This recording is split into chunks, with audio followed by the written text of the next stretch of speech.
Good evening, everybody. Welcome at the Italian Embassy. Just a few introductory remarks. When you came in here at the entrance, you received a small piece of paper and a pencil. I hope you all have one with you.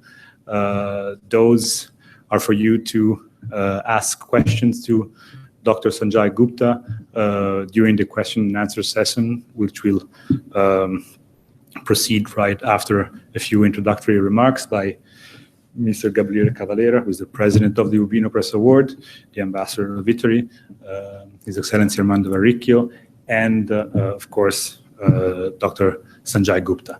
But without further ado, I'm going to leave the floor to Mr. Gabriele Cavalera, the president of the Urbino Press Award.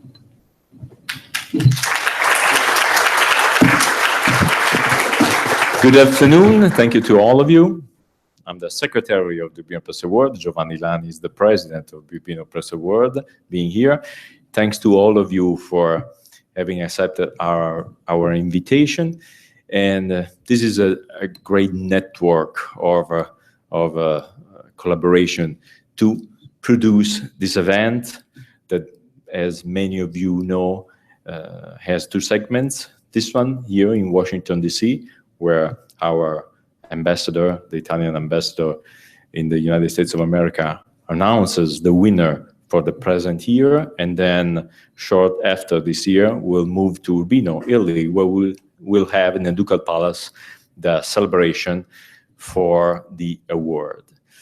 And I have to say thank you to all the people that allow this event to be organized. So the Marche region, the Urbino municipality, the Embassy of Italy, the IMAB company, and Mediolanum company, and Bruscoli family, and the Center for American Studies, and all the supporters that are following this event since 2006. So this is number 12 as far as editions.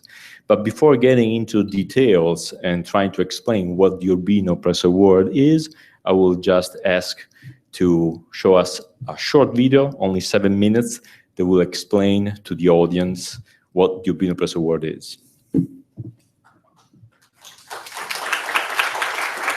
things that made the Renaissance great are here in Urbino right now.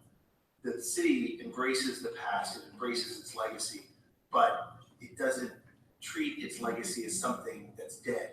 It always is innovating, it is looking for the future, is trying to see what's behind the corner, what is in the future. And that's what the greatest thing about the city is that I've noticed in the last 2 days. So the award that they give to journalism is something that is representing the legacy of the past, but is also something that they see as something that represents what could be in the future and for people who are always learning.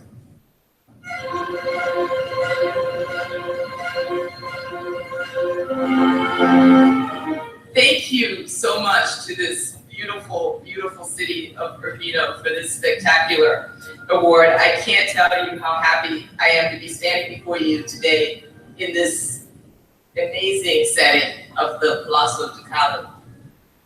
My sister Marlene and I have spent the past 3 days getting to know this wonderful place, walking in the footsteps of the Duke of Montecalcio, of Raphael, of Baldassare Castiglione, one of the most famous chroniclers of the human condition. It's been educational, it's been awe-inspiring, and most of all, it's been so much fun.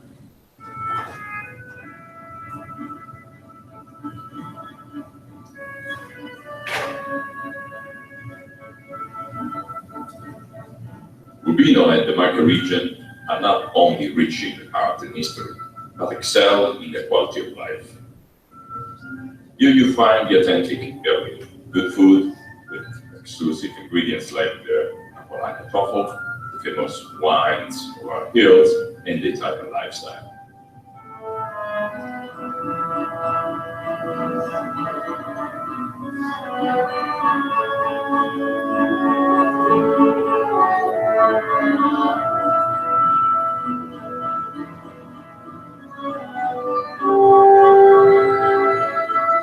The Urbino Press Award is a recognition of excellence in journalism awarded to American reporters. The city of Urbino, which during the Renaissance gave life to one of the most important courts of Europe, symbolically reinstates its court to hear the voice and the experience of today's reporters. I do think you have taken this process enormously seriously. I think you look for journalists who care, who have passion. If I can say that Diane Reed, Michael Weisskopf, Martha Raddatz have one thing in common, it is that we inform ourselves, that we educate ourselves, and that we educate our viewers and listeners and readers. And that's what we try to do every day, and we take that very seriously. That country will have the most energy security, national security, economic security, healthy environment, and global respect. I want that country to be my country. I do believe that we're in, when I was at Harvard as an undergraduate, they spoke of the great chain of being that began in places like Urbino with people who were courageous enough to think freely and who handed on that idea in a chain whose links go from decade to decade and century to century. And those links now, I feel, bind me tight, bind all of us together, brought me here for this wonderful award. Thank you very much. Dostoevsky ha detto bene, dobbiamo raccontare il villaggio, ma in questo mondo che si fa sempre più piccolo, dove tutto è sempre più intrecciato, per spiegare bene il villaggio di uno si deve viaggiare lontano a volte e spiegare che questi villaggi lontani, che sono molto più vicini che sembrano. E questo che ho voluto fare sempre come scrittore e giornalista, e questo che ho voluto fare oggi, questo bel palazzo, in questa bella città, dove mi sento, grazie a voi, a casa. I accept this award. I'm humbled by your history, the history that I see all around me. You have every right, all of you, the people of Urbino, to be proud of this history. It is so visible, and I applaud you, especially for cherishing your own history, for taking advantage of it, for honoring it, and keeping it alive as we see in this building and throughout this beautiful city. Let me thank the people of Italy. Let me thank the people of Urbino. Let me thank all of you for simply showing up. You make all of us better and smarter just by doing what you're doing. Thank you so much. The winner of the 2014 Urbino Press Award is Maria Fattiron. I am truly humbled and honored to accept this prestigious award tonight. I've been so fortunate to have been able to have this front row seat to the global economy over the last 25 years. Whose stories can you tell? Whose voices are not being heard? Which stories and voices go unheard and why? And what are you willing to do about it? It's all I ever love to do, to tell those untold stories. Shed light rather than heat on the overtold ones. And we are idealists. Most of us got into journalism because we thought somehow on some level we would be able to save the world. And then we realized we often have to save the world from us. This city has produced poets and painters and philosophers. It is therefore such a wonderful compliment to journalism that Urbino has chosen to honor journalists to try to carry on this legacy of open-mindedness. Whether or not journalists are deserving or not of being part of this unbroken tradition of humanism, scholarship, and enlightenment that this city represents, we'll certainly take it. It's a wonderful tradition, and it's truly an honor to be just a very, very small part of it.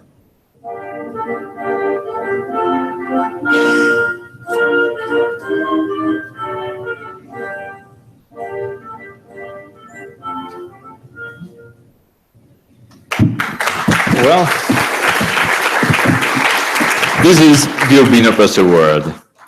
So I would like to invite here at the podium the ambassador of Italy here in the United States of America, Armando Varricchio.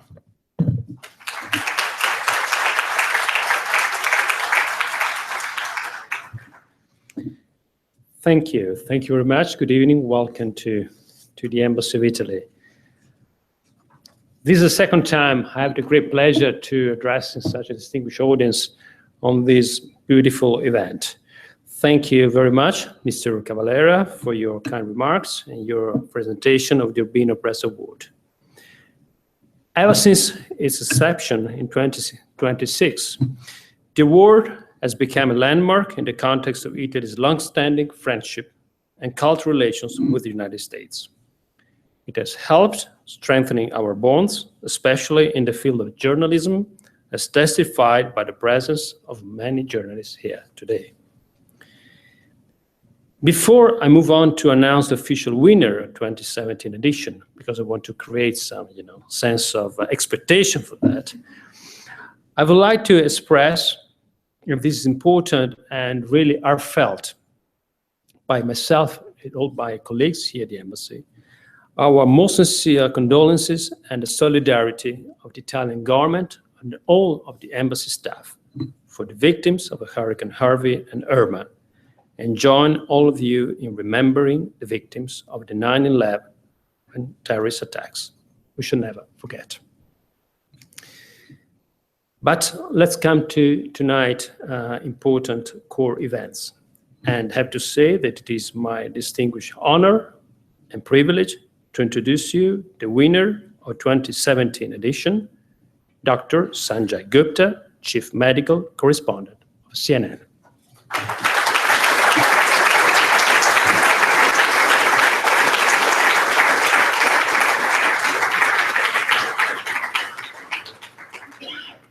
As Mr. Cavallera just recalled, the Urbino Press Award is given each year to an American journalist who, through his work and dedication, has contributed to informing millions of people on topics of the utmost importance, both nationally and internationally. And this fits perfectly the profile of Dr. Gupta. Ever close to the action, his reporting on natural disasters and the horrors of wars have contributed to shedding light on some of the most dramatic moments in our recent history. From the devastation of Haiti to the fighting in Iraq, Dr. Gupta has relentlessly put the goal of providing accurate information and clear-cut analysis to his audiences ahead of his personal safety. Furthermore, combining his medical knowledge with his dedication to journalism, Dr. Gupta has contributed to developing a clearer understanding and better awareness among the general public of serious diseases and pandemics like HIV/AIDS and Ebola. But these are just some of his outstanding achievements. I'm confident that today's debate and discussion that will follow this official part of the ceremony will provide more insight on the work of a great journalist and doctor of our time. So without further ado, I renew my congratulations and invite you, dear Sanjay, to take the floor.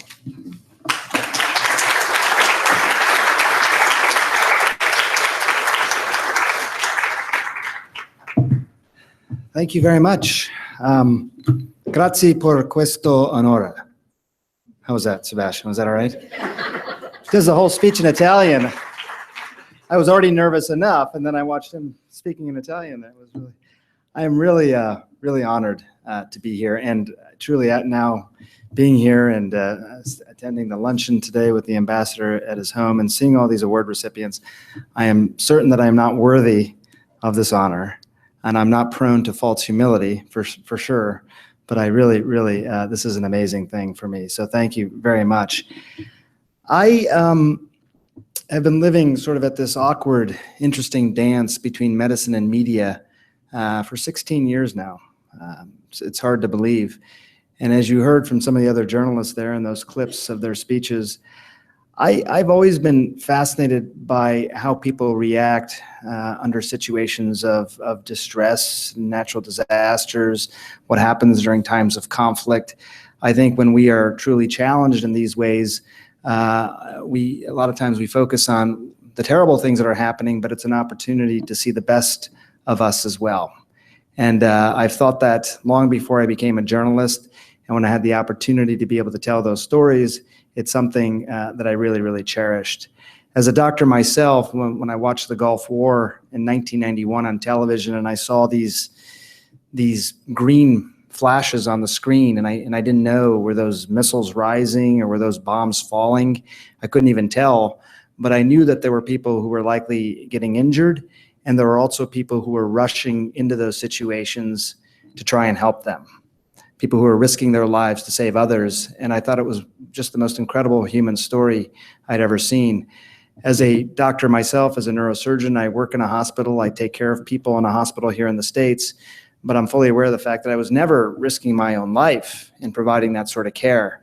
So watching these doctors, nurses, corpsmen, people who do this sort of work on a regular basis was a real North Star for me, and something that I really continue to talk about and continue to tell stories about. When I became a health journalist, I realized that there was a lot in common between medicine and media. People think of these as disparate things, but there's a lot that they have in common as well. In both, you have to do a lot of homework. I'm doing homework all the time. I probably do more homework now than when I was a medical student, just constantly reading. In both, you have to always put credibility first. If you've lost your credibility in either one of these fields, you've lost a lot, perhaps everything. And in both, you have the potential to have a tremendous impact on people's lives. And it's something that really motivates me every single day. In addition to covering the stories of conflict, as the ambassador mentioned, I've also really tried to focus on stories that I think are far more aspirational.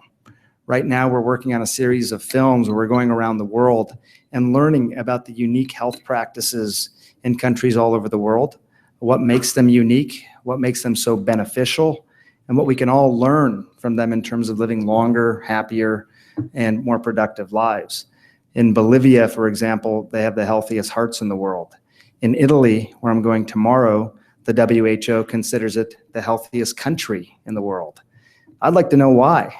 I'd like to know why is that. I can understand based on a lot of the food and the attitudes and the culture, but what really makes some place the healthiest place in the world? It's something that I get to spend 2 weeks investigating and then cap it off with a nice trip to Urbino as well. So I'm very much looking forward to that. I'm very honored by this. I'm honored that all of you came tonight, and I think that some of the previous award winners, Michael, thank you for being here. It's one of these things, again, when I pinch myself a little bit thinking that I could be get the same kind of award that you've received. And Sebastian, I think Mark and Helene, I think you're here as well. All of you. Wolf Blitzer is my colleague. He's not here yet. He's still doing the Situation Room. He'll be here right after the show ends, but thanks to all of you. So appreciate it. I'm looking forward to your questions.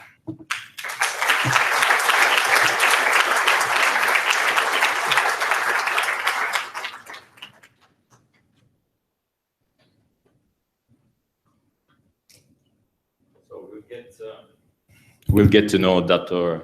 Gupta a little bit better. For this next 20 minutes, I'll be asking a few questions, and many of you received some papers coming in, hopefully writing some questions too. So if you can give it to some of the assistants that you see in the room, then we will choose a few, naturally, because we don't have all the time that we want, and we will ask those questions to Dr. Gupta tonight. But I would like to start with your mission. What do you think your mission is as a chief correspondent for CNN, and how has it changed over these past 16 years? You just mentioned that you started 16 years ago. Is it different now from the way it was when you started? Sure. Here, turn that on. Can you hear me? I'm much more comfortable asking the questions, by the way, than answering, but I'll give this a go. So with regard to mission, it's interesting. I think it has changed a bit for me. When I started, I'm not a trained journalist. I'm a doctor, and I was someone very interested in health policy, and I used to write a lot about health policy for various magazines. When I started working at CNN, it was the summer of 2001. And I thought I was going to be talking about the new president, that time George W. Bush's healthcare plan. And then 3.5 weeks after I started, the attacks of 9/11 happened. And all of a sudden I was the only doctor working at an international news network in the middle of these attacks. And I reported on people who had survived the attacks, but were still clinging on to life, badly burned. I reported on the anthrax scares, which happened just about a month after those attacks, and then went into Afghanistan and subsequently Iraq, covering the story of the conflict. And again, what was particularly interesting to me, there's obviously a lot of people who cover these types of stories, but from a medical standpoint, really understanding how people do receive their care and who the people are that are receiving their care. That was important to me. But over the last decade and a half, I've really focused on, I think, trying to do as much explanatory journalism as possible. And therein lies, I think, another common denominator between medicine and media for me. Even as a neurosurgeon, most of the people who are coming into the hospital or into the clinic to see me don't necessarily need an operation. What they need to have is what is happening to them explained in a way that they understand it. And that's kind of what we do as journalists as well. We have to obviously understand what we're talking about completely ourselves, and that's the homework part of it. Figure out a way to explain it in a way that's going to be meaningful, in this case to the audience, and hopefully whether it creates some big change or some small change in their lives, it creates an important change. And I think that's sort of my mission. It's kind of funny, just a quick side story. When I started, when you're not trained as a journalist and you start to do broadcast journalism, CNN's funny because you're just all of a sudden on television, having never done it before, which is very, it's nerve-wracking. And as you listen to me speak now, even I tend to normally stutter and stammer a little bit. I'm just not a naturally, I'm not necessarily an eloquent speaker. And I remember I was talking to my wife about it because I was having a hard time. And she said to me one day, she said, if you think of the lens there as a patient, think about what that does for how you're starting to communicate. I want the patient to understand.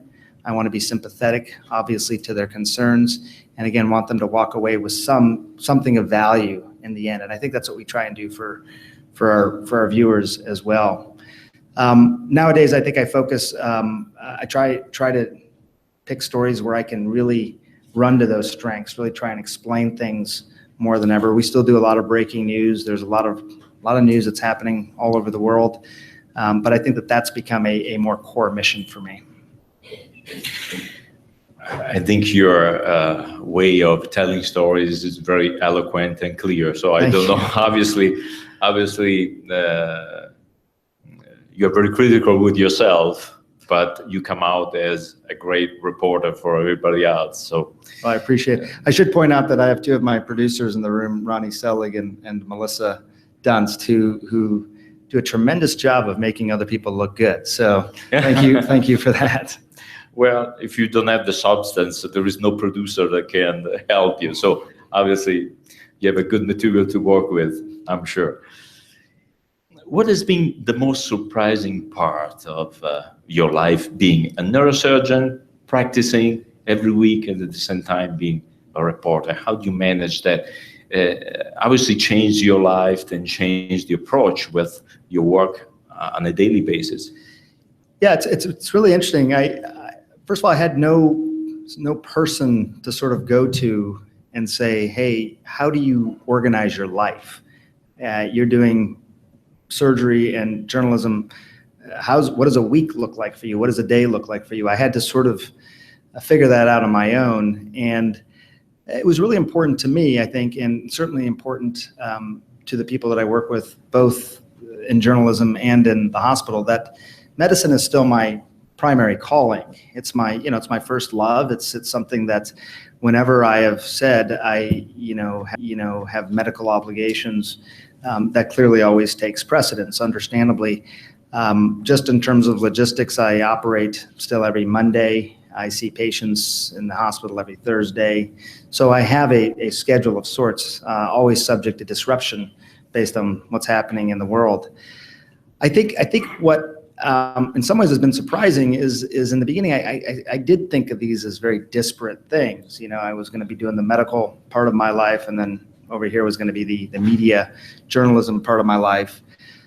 It was one of the first stories I did. I was out in Iraq in 2003, and I was covering the conflict out there, and I was embedded with a group of doctors and nurses and corpsmen that are called the Devil Docs. They're Navy doctors who support the Marines.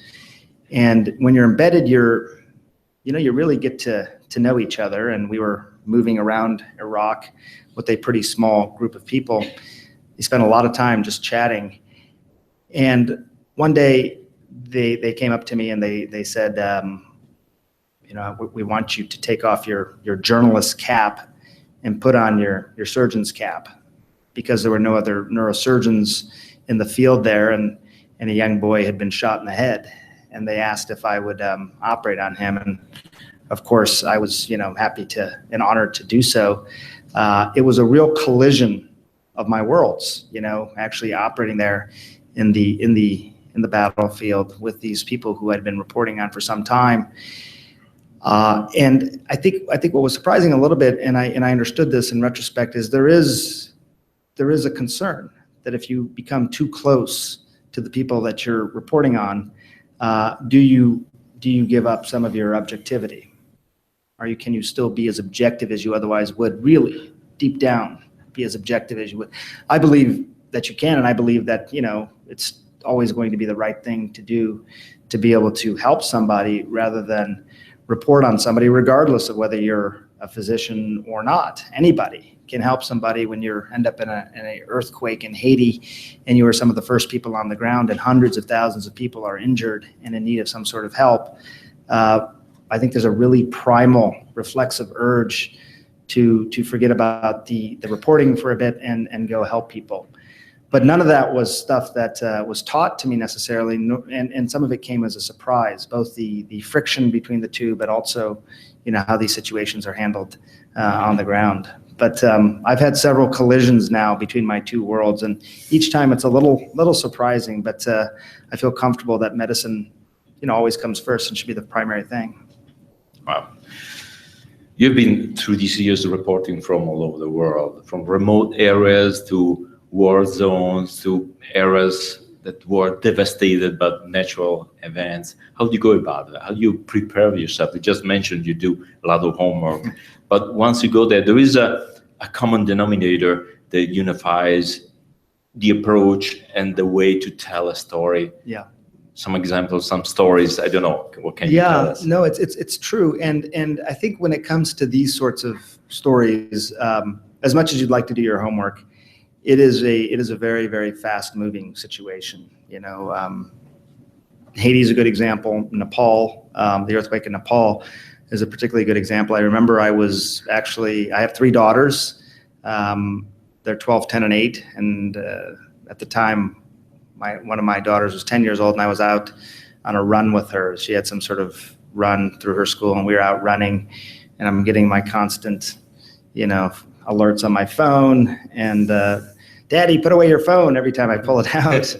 And eventually I learned that this was a pretty significant earthquake in Nepal, and we were going to be on a plane in 2.5 hours. So you got to run home as fast as you can, gather whatever of your belongings you can gather, and run to the airport and go. And on your way there, you're trying to just absorb as much knowledge and information as possible. What I would say, though, is when you get on the ground, you have no idea typically what you're going to find. You have no idea. Usually the initial reports you hear from a particular location aren't very accurate. There's a lot of information that's going around that is constantly being tweaked and honed. So you basically, in my case, because I'm a medical reporter, I often go to where the medical care is being delivered. And you find a few things there. First of all, you find people who have been most affected, obviously, by what just happened. You also find, again, these caregivers who will try to continue to take care of people despite significant aftershocks, despite loss of power, electricity, doing whatever it takes to try and provide that care. And before you really start telling any stories on television, you just spend a lot of time talking to people and really understanding their stories. Health, I find, is a great common denominator across all cultures, across all boundaries, everywhere in the world. People understand health. They understand what it means when you don't have it. They understand what it means when people are injured. You can tell the story of a family in Nepal, and while they may not be speaking English, any set of parents, any family can understand what they're going through right now, and feel, I think, more connected as a result to what's happening over there. A lot of times you do these stories and people say, well, I can't even identify where that is on a map. Maybe that's true, but all of a sudden they feel like they're very, very much immersed in what's happening there, because we tell those stories of their health, and what's challenging them. Don't you think that this is the best moment, the best period to be a medical correspondent? I mean, people is becoming more and more aware about nutrition, health, longevity, climate change, all kinds of different topics, and sometimes topics that touch everyone directly. Yeah. Because when it comes to health, when it comes to nutrition, can be applied to anyone. It's not a question of being in a war zone anymore. So, and you're there, and you can actually help to explain and to bring some topics to the general public. What do you think? I'm endlessly fascinated by the work that I get to do. I always joke around that I would do this even if it wasn't my job, because it is a great time to be a medical correspondent. And I will take it even a step further and say, I think that there is a lot that we already know about how to best care for ourselves and improve our health. It's remarkable. If it's already known, then the challenge is making sure that that knowledge is widely distributed, that it's understandable, that it's engaging in a way that people want to sit there and listen to it. And for me, that hits on all my cylinders, all the things that I like to do. As I mentioned, I'm going to Italy tomorrow to really understand why Italy is the healthiest country in the world. I think that that's an extraordinary statement. Out of all these countries, out of all these places, out of the trillions and trillions of dollars that are spent around the world to achieve good health, Italy has that honor. Why? What is it? And what are we missing? And chances are it can be done, and we can achieve these things in much simpler ways than we imagine. I was in Bolivia a few months ago. I'll just tell this quick story. And part of the reason I went to Bolivia is because there's an indigenous tribe in the Amazon rainforest that, after a fair amount of study, have now been deemed to have the healthiest hearts in the world. The healthiest hearts in the world. It's this little indigenous tribe. They're pre-industrialization, they're pre-agriculturization. They have no running water, they don't have electricity, they have hardly any trappings of Western civilization, and yet they have the thing that we in the United States deeply want, because heart disease is the biggest killer of men and women alike in this country. It's something I really wanted to explore, and I'll just tell you, because I mentioned this, and of course you're probably thinking, well, what is it that they have? How did they achieve the healthiest hearts in the world? Part of it, as you might imagine, is their diet. They're hunter-gatherers, but they eat 70% carbs, very little meat, which I think is very different than what people think of with regard to paleo sort of diets. They are active. They walk, they move about 90% of their daylight hours, but they're not intensely active. They hardly ever run. Hunters don't run. They don't outrun their prey. They outlast their prey. So they're just moving a lot, but not intensely so. They rest a lot without any devices or electricity, you go to bed pretty early, around 9:30. They wake up around 6:30 when they hear the call and answer of the rooster. So about 9 hours of sleep every night. But the secret ingredient, and I think this is very interesting, and I think a metaphor for many other things, is that they also live with chronic infections, parasitic infections. In the United States, many other most developed countries around the world, if you have these sorts of infections, we aggressively treat these infections. And we live in these self-imposed bubbles of sanitation. And we have believed for a long time that that was the secret to long life. And now we are starting to realize more and more that we humans co-evolved with all these other organisms on the planet. And those organisms serve a purpose other than to be treated with antibiotics by us. They serve some purpose in terms of the way our bodies function. Most of the diseases we have are caused by our own immune systems reacting or overreacting in some way. If those parasites can help balance out our immune system, it could be one of the simplest answers to significantly decreasing the rate of heart disease, significantly decreasing the rate of dementia, and significantly decreasing many cancers. In the United States, if you get into your 40s, you got about an 85% chance of having heart disease.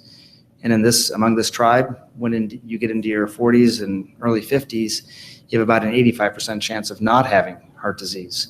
So that's just an example of what you can learn from these places all over the world, and some of the same types of things I hope to learn when I'm in Italy. Absolutely, and you will come to Urbino in the Marche region, where longevity is a common thing, where people over 100 years old are on our streets. So yes. that's a phenomenon. I will go to some of the questions from Twitter, from online, and then from the audience. So we can go pretty fast with these. Letizia, she asked a question on Twitter. How has your work reporting about natural disasters had an impact on your personal level?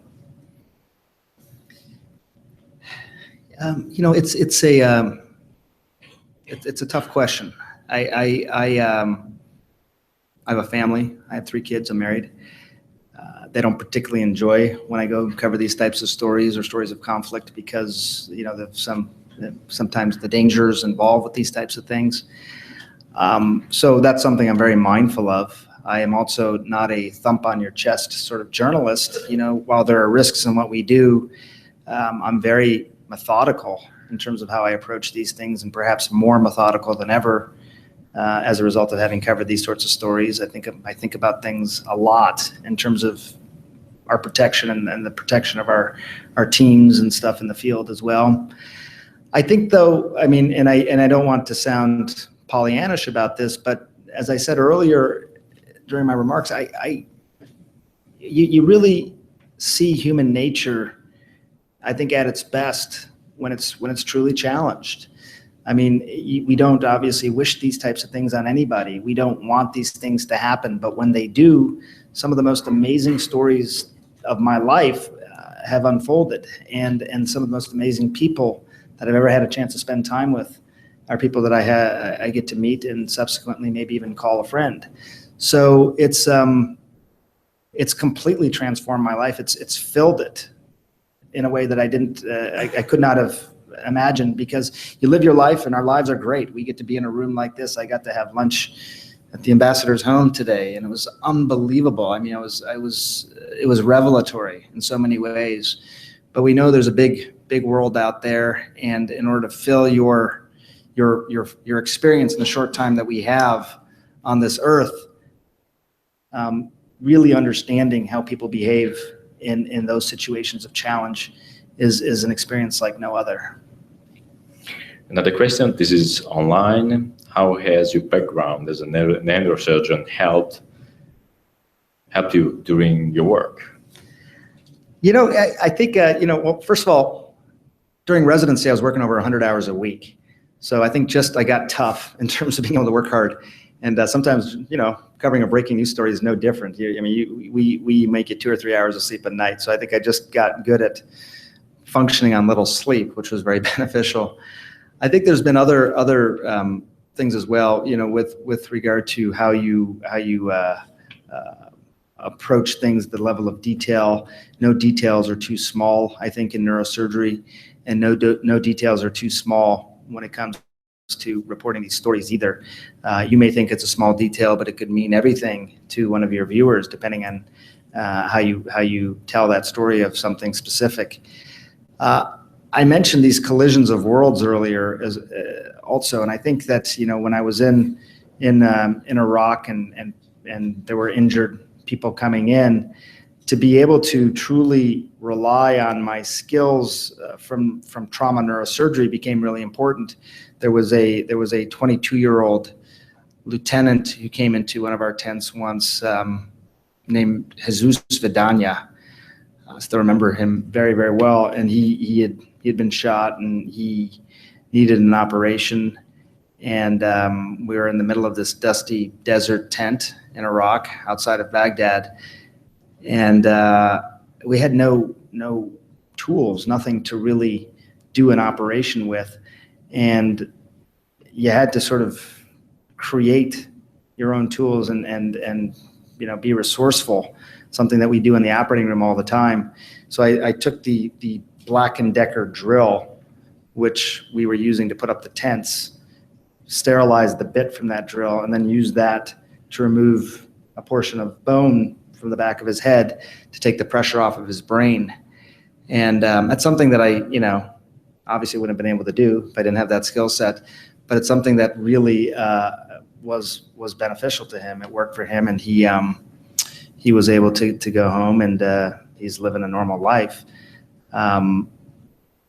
Quick side story, I got a call a couple months after I returned from Iraq. I had no idea how he did. He was flown out on a Black Hawk helicopter, and I wasn't sure I was going to see Jesus again. And this doctor called me from the West Coast and said, is this Dr. Gupta? I have an update on one of your patients. And the first thing I thought was, well, you probably have the wrong Dr. Gupta. As it turns out, there's quite a few of us around. And he said, no, I think I got the right guy. Do you remember Jesus Vidania from Iraq? And I said, yeah, how could I forget operating on Jesus in the middle of the desert? And I said, how's he doing? And he said, he's got a little bit of left hand weakness, but other than that, he's doing pretty well. You should go pay him a visit sometime. So I went out and visited Jesus back here in the States and saw this handsome Marine. Last time I'd seen him was, you know, beaten and battered, you know, in the desert, but here he was, you know, living his life. So it was a real coming around for me. And again, a collision of my world, something that I couldn't have done. I couldn't have told that story without both of my worlds coming together. Some quick questions, and then we'll let you go. Otherwise, you won't be able to enjoy our wine, our food, and then you have to run on the plane. We want that to happen. What's your routine? How do you stay healthy? Well, you know, I try and do something every day. I you know, some kind of activity every day. You know, it's funny. I think we're all capable of doing something every day, and most people have a pretty good idea of what's healthy for them. The critical point then is simply doing it, right? It's getting back to that explanatory part of things. I could sit there and tell people what is healthy for them. I know what is healthy for me in terms of the foods I eat, the activity that I have. The big thing for me, and as I imagine for a lot of people in this room, was that I prioritize it in a different way. I prioritize it as something as important as a meeting with one of my bosses or something like that. I don't let my routine sort of fall off the map. So even when I'm traveling, I just try to do something every day, try and break a bit of a sweat every day, and really be careful about what I eat, you know, especially the processed foods or foods that have a lot of added sugar, things which you don't find very much in Urbino, I understand. No. So I'm looking forward to that. Great. Melissa Littman from CNN. I understand you're still a practicing neurosurgeon despite your busy schedule at CNN. How important it is for you to still practice medicine? Thank you, Melissa. It's very important to me. I love being a doctor. I chose to be a doctor when I was a pretty young person. You know, I was a teenager and I was pretty convinced that's what I wanted to do. And I think, the thing about practicing medicine, and people are all going to have their own different impressions of it depending on their experiences with the medical profession or their own interactions. But I wake up in the morning on the days that I'm operating and taking care of patients in the hospital with very clear idea of what I'm supposed to do that day. I have a real sense of purpose on those days. It's not vague, it's not nebulous in my mind. And I think it's hard to place a value on that. I get great joy, obviously, out of being able to prepare for an operation, taking care of a patient, and seeing a good outcome. That's a tremendous joy. But I think the idea that we all are looking for sense of purpose in our lives, and we can find it in all sorts of different ways. For me, that's mine. That's my, it's a real purpose, and I think it's hard to replicate. One more question. We have actually two questions before we can finish. Rusty Green, professor, James Madison University. Polarization increasingly defines American society, he says, including health and healthcare. How can your storytelling help shed light and not hate?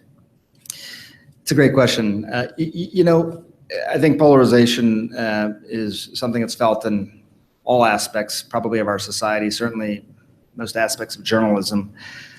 I think that you said earlier that this sort of work is more important than ever, and I think this is another one of the reasons why it's more important than ever. People will tend to seek out, news sources or information sources that most reflect their own points of view already, worsening that polarization. And I think that's easier to do than ever. When we had a single newscast and we had a newspaper that was the newspaper of record that most people read, local or national, whatever it may be, it was different. But now it's becoming increasingly polarized, and I think it's important for a trusted, credible source about really important topics like healthcare to be out there. And I'd like to think that I do that sort of work. People sometimes will take issue with a particular news organization or a particular way of telling a story, and sometimes those are really healthy debates. But I think for us, and I think with science reporting and health reporting, we're a little bit more insulated from that. Our North Star is still going to be evidence-based data, things that we can really hang our hats on. But I think we just have to, as much as we can, make sure we are being as thorough as we can. We're not committing sins of omission. And obviously that accuracy and credibility is something that we can never chintz around on. We have to be absolutely steadfast when chasing those details down. How do you tell stories of women's health issues in countries where access for women to healthcare is difficult or sometimes prohibited? We have covered so many of these types of stories. I'm curious who asked that, if you don't mind, about women's health. Yeah, I don't know if there was something that motivated that question. We spent a lot of time in Congo, for example, and in other places where there is limited access to healthcare, and it's particularly limited for women. And it's limited in a society where they especially need it because of some of the atrocities that are happening in places like that. A lot of times with these types of stories, it's almost a question of getting out of the way and letting the story tell itself. You just like in medicine, sometimes you can provide too much care to a patient, and that can be a bad thing. Sometimes with these types of stories, you can try and tell too much of the story. And what you find is that people who've experienced some of what I think you might be alluding to, I'm not sure, there's no substitute for them telling the story. You just need to empower it, enable it, make sure the person knows they're in a comfortable place to be able to talk about this, that they understand the value of them talking about it, that it's not exploitative in some way, and that can be a big job for us as well. That can be a big part of our jobs as reporters. One last question. This comes from CNN, some of your staff. What is the untold story you would like to tell? That's a good question. There's a lot of stories out there that I certainly haven't told. I mean, if there's in any way indicate that or minimize the stories that I have done, that this is the story I really want to do, and until I do that story, the other stories aren't as important. That's not the case. I think all these stories are important. It's interesting. When I started, one of the first big stories that I covered for CNN was the story about stem cell regulation, and how at that time, this is back in 2001, federal funding had been significantly diminished around stem cell science. And the undercurrent of that story was that there was a collision between science and theology. And as a result, it was going to be safer, I think, politically for people to simply not fund new stem cell trials and things like that in the United States. That was 16 years ago. Well, as some of you may know, certainly people in this room, Pope Francis, has talked a bit about how he embraces the use of rejuvenative therapies, adult stem cell therapies, and has really been interested in how they can treat disease, they can preserve health, and all these things. It's Pope Francis saying this. One of the first big stories I did was about how theology and science were colliding in this regard, and now you have the Pope talking about embracing it. So I'd love to talk to the Pope about that. Ask him his thinking, how this all fits in his own mind, getting at some of these important issues of the lines of science and where we draw those lines. I think that would be a fascinating story, and it turns out something that we're kind of working on. We don't know if it'll happen or not, but if you have any connections, I'm all ears. Thank you so much.